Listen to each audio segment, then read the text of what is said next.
And in 2023, an independent documentary filmmaker named Leila Kova set out to investigate the Dyatlov Pass Incident. Obsessed with the unsolved case, she wanted answers no one else dared to seek. But she didn't go in blindly. Leila had one key clue no one else had ever spoken of: a lost journal found in an old Russian archive marked simply, "Property of Yuri Kravchenko, Dyatlov Rescue Team." Inside were shaking, nearly illegible notes from 1959. One sentence repeated 3 times.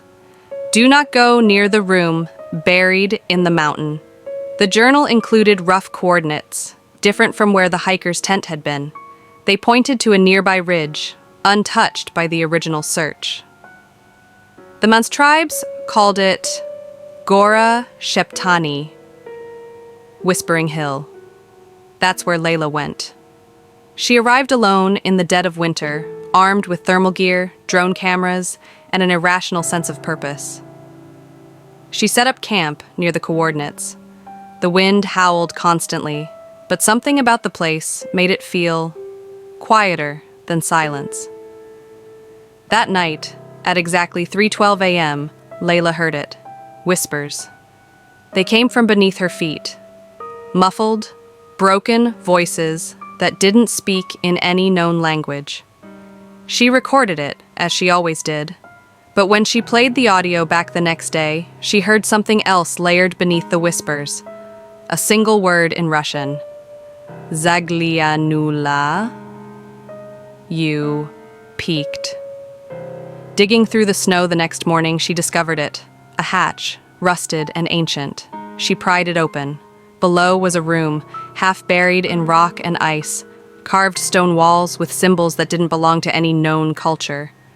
In the center, a stone slab, almost like a bed, covered in frost. No footprints, no signs of anyone entering it before. She stepped inside, flashlight in one hand, camera in the other. The whispers stopped.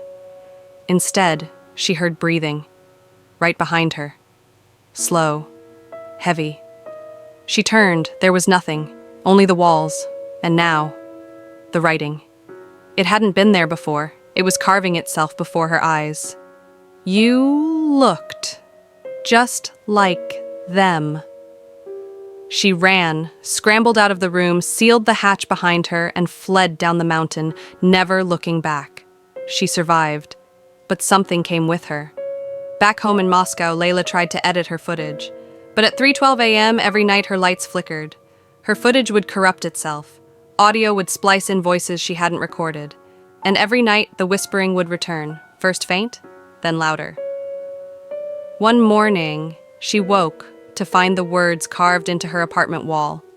Do not look at her. But by then, it was too late. Neighbors reported screams coming from her flat. Police found the apartment empty, except for her camera. Playing the last video back, investigators saw Leila staring into the camera, whispering in a voice not her own. They didn't freeze to death. They saw her. I saw her too. And now she's awake.